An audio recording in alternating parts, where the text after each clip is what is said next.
यहाँ पर एक बयार चली थी कि सोशल मीडिया में ही कि एक बार पुनः काम चालू हुआ है। कम से कम क्रेडिट लेने के लिए पूर्व विधायक भी इसमें इस मुद्दे पर आए, किसानों की समस्या को सुने। पदयात्रा तो इस टाइम पे चली रही है, ठीक ही है पदयात्रा, लेकिन पदयात्रा के इस गांव में भी लेकर आए, थोड़ा इस बंधे से लेकर गुजरे हैं। थोड़ा इस मुद्दे को दिखाइए थोड़ा यहाँ। अब उससे नुकसान का बहुत बड़ी नुकसान है। इस साल वैसे भी पानी कम बरसा, बंधा पर्याप्त भरे नहीं हैं। तो अगर उस बंधा से पानी का रिसाव हो रहा है, पानी बाहर निकल रहा है, तो समझिए कि फिर गेहूं नहीं होगा। 15 महीने बाद चुनाव है, को क्रेडिट कोई भी ले, मुद्दा सिर्फ यह है कि किसानों का हित होना चाहिए। साल भी पानी निकल रहा था, रबी सीजन में एक पानी लोगों को नहीं मिला जिससे फसल को नुकसान हुआ था। इस साल भी पानी निकल रहा है, बरसात कम हो रही है लेकिन कोई ध्यान नहीं दे रहा है। अगर बंधा में पानी आ जाता तो लोगों को सिंचाई के लिए पानी मिल जाता।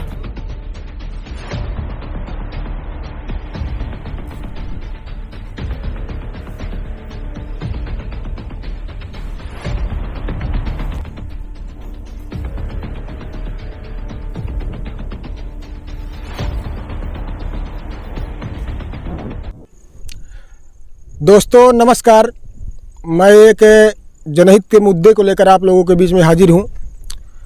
सोशल मीडिया में जो इस टाइम पे मऊगन में विकास की गंगा बहाई जा रही है, तो मैं उन सोशल मीडिया के जिम्मेदारों से निवेदन करूँगा कि हे सोशल मीडिया के सूरवीरों, मऊगंज के कर्णधारों, आपसे एक जनहित का मुद्दा, किसानों को पीड़ा जिन पर आपकी नज़र नहीं पड़ी है, तो मैं उस पर आपका ध्यान आकर्षित करना चाहूँगा। आप इस पर थोड़ा ध्यान दें। और जहाँ पर मैं बैठा हूँ, यह मऊगंज सेंट्रल जेल के पीछे गाड़ाबंधा कहलाता है। कृपया थोड़ा ध्यान दें, यह मऊगंज सेंट्रल जेल के पीछे गाड़ाबंधा कहलाता है। और यहाँ पर किसान जो है प्रकृति की मार तो झेल ही रहे हैं, उनके आगे आने वाली जो खेती है गेहूं की, वो भी अब संकट उसमें दिखाई दे रहा है। चूँकि यह पानी इसका जो है बराबर जल रिसाव जो है यहाँ पर चालू है। ये देखिए, यहाँ से ये यहाँ दिखाओ थोड़ा भाई, यहाँ पर यहाँ से बराबर जो है पानी इसका रिसाव निकल रहा है। कभी भी यह बंधा फूट सकता है, पूरा पानी व्यर्थ जा सकता है। इस बंधे से लगभग आपके 4-10 गांव के जो वोटर हैं, जिनकी आय दोगुनी करने के लिए देश के प्रधानमंत्री, प्रदेश के मुख्यमंत्री, मऊगंज के वर्तमान विधायक सभी यह दावा करते हैं कि मैं किसानों की आय दोगुनी करूंगा। तो यह किसानों से ही जुड़ा मुद्दा है आदरणीय, कृपया ध्यान दें। कम से कम इसका मेंटेनेंस करवाइए, ज़रूरत है इसकी। और सूत्रों से मिली जानकारी के अनुसार जो है, तो इसके मेंटेनेंस पर आप लोग जो भी दर्शक जुड़े हैं, मैं उनसे चाहूँगा कि आरटीआई के माध्यम से जानकारी लें कि इतने मेंटेनेंस के नाम पर इतनी राशि निकाली जा चुकी है कि एक दूसरे बांध का निर्माण हो सकता था, भले ही उसकी साइज थोड़ा छोटी रहे, लेकिन धरातल में क्या स्थिति है आपके सामने है। बराबर ये जल निकासी हो रहा है, इधर का पूरा एरिया जो है जल भराव से जलमग्न है। तो मैं चाहूँगा अपने जो और विभाग के जो जिम्मेदार हैं, इंजीनियर, सब इंजीनियर, वो भी क्षेत्रीय हैं, पास ही के गांव के हैं। और यह भी जानकारी मिली है कि आप बहुत राजनीतिक पकड़ बहुत ऊंची रखते हैं, मैनेजमेंट। और तो मैनेजमेंट ठीक है, राजनीतिक उसका फ़ायदा लीजिए, लेकिन किसानों की पीड़ा को समझिए थोड़ा। आप भी क्षेत्रीय हैं, तो इस बंधे के पानी का आप भी उपयोग करते होंगे। इससे आप इस बंधे का पानी से निश्चित बात है, क्षेत्र के हैं, जमुई गांव से बताया जा रहा कि आप हैं, तो गांव पूरा सिंचित है। तो थोड़ा इस पर आइए। राजनीतिक गुणागणित मैनेजमेंट करने में आप माहिर हैं, पता चल रहा है, लेकिन किसानों की पीड़ा को समझिए, उसका मेंटेनेंस करवाइए। ऐसा चलने वाला नहीं है। सोशल मीडिया में झूठ बोलना, फैलाना, ये अलग मुद्दा है। उसके लिए हम लोग बैठे हैं। कहाँ पर क्या कहा भैया, आप लोगों ने चौरा घाट में देखा होगा कि वहाँ पर एक बयार चली थी कि सोशल मीडिया में ही कि एक बार पुनः काम चालू हुआ आदरणीय की कृपा से।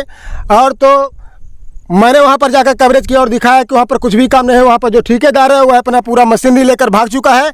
तो कृपया वो ठीक है, लेकिन इस मुद्दे पर आइए और यहाँ का जो है किसानों की पीड़ा को सुनिए और समझिए।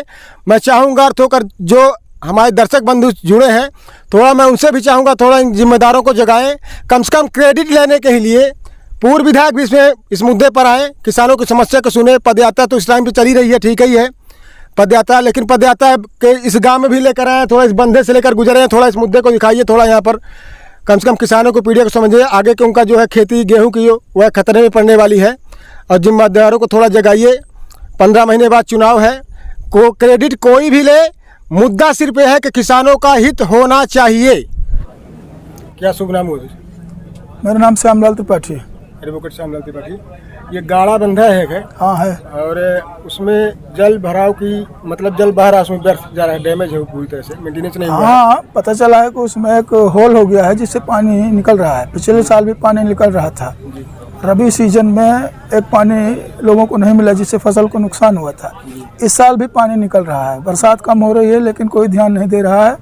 अगर बंधा में पानी आ जाता तो लोगों को सिंचाई के लिए पानी मिल जाता, लेकिन कोई ध्यान नहीं दे रहा है, पानी बह रहा है। गेहूं की खेती प्रभावित होगी इससे? गेहूं की प्रभावित होगी और बहुत नुकसान होगा। कम से कम हजारों एकड़ जमीन से सिंचाई होती है। तो जो ये व्यवस्था है इसका जिम्मेदार आप किसे मानते हैं? जिम्मेदार सिंचाई विभाग है, एसडीओ है सिंचाई विभाग का, कलेक्टर हैं यहाँ के जिला के, उनको देखना चाहिए। जनप्रतिनिधियों को देखते हैं कि इस मुद्दे पर, चूंकि सोशल मीडिया में बयार चल रही है। जनप्रतिनिधि तो नहीं आते हैं, कभी भी नहीं आते हैं। मतलब वो जिम्मेदारी है उनकी, देखना चाहिए। जिम्मेदारी है, देखना चाहिए। जनता की समस्या जो है उसको सुनना चाहिए। अभी तक कोई आपकी अपेक्षाओं में है, लग रहा कि ऐसा सुना गया हो, देखा गया हो? एक बार विधायक जी से मैंने चर्चा किया था पिछले साल जी, तो उन्होंने आश्वासन दिया था कि इस संबंध में हम बात करेंगे और कार्यवाही कराएंगे, लेकिन आज तक कुछ नहीं हुआ। उसमें हुआ कुछ नहीं? कुछ नहीं हुआ। आप उस बंधे से कितना लाभान्वित और कितना प्रभावित होंगे? यदि हमारी 10-12 एकड़ जमीन है, पूरी सिंचाई होती है बंधे से और उसमें फसल उगती है, लेकिन अगर पानी नहीं रहेगा तो मान लीजिए एक बार तो हम बो दिए। कितने किसान इससे मतलब इस योजना का लाभ ले रहे हैं लगभग आपके? अरे बरिया, कुसुड़ी, जमुई, यहाँ हिड़बार तक पानी जाता है, घुरेटा में जाता है। इसी बंधे का पानी? हाँ, इसी बंधे का पानी जाता है। आप एक किसान हैं, आप गाड़ा बंधा जो सेंट्रल जेल के पीछे है उससे आप लाभ लेते हैं और उससे पानी बह रहा है, तो इस पर आपका क्या कहना है? उससे आपको कुछ नुकसान होगी कि नहीं? खेती में क्या असर पड़ेगा उसका? अब उससे नुकसान का बहुत बड़ी नुकसान है। इस साल वैसे भी पानी कम बरसा, बंधा पर्याप्त भरे नहीं हैं। और अगर उस बंधा से पानी का रिसाव हो रहा है, पानी बाहर निकल रहा है, तो समझिए कि फिर गेहूं नहीं होगा। नहर से पानी मिलता है हम लोगों को, तो फिर गेहूं की फसल हम नहीं पाएंगे। क्या समस्या है आपको आएगी सामने? समस्या आएगी कि अब तो पशु भी मरेंगे। पशु तो गेहूं की फसल खाते हैं, नष्ट ही कर देते हैं, लेकिन जो हम लोग सुरक्षा करके बचा लेते हैं वो अब उनको खेती नहीं बोई जाएगी तो भूसा नहीं होगा, गेहूं नहीं होगा, तो उसमें तो कम से कम हजारों किसान प्रभावित होंगे अगर उसका पानी रिसाव बंद नहीं हुआ। जिम्मेदार मानते हैं? अब जिम्मेदारी तो सारी घूम फिरकर बस प्रशासन की है और विभाग के जो इंजीनियर हैं उस विभाग के, बस वो भी प्रशासन के अंदर आते हैं। एसडीएम की जिम्मेदारी है, देखें कलेक्टर साहब देखें, और इंजीनियर जो हैं उस विभाग के जो एसडीओ हैं सिंचाई विभाग के, वो तो मऊगंज में रहते नहीं, शायद रीवा में रहते हैं। इंजीनियर की भी जिम्मेदारी है, मेंटेनेंस के पैसे आते हैं, व्यवस्था बनानी चाहिए। अब नहीं हो रहा है तो क्या करें?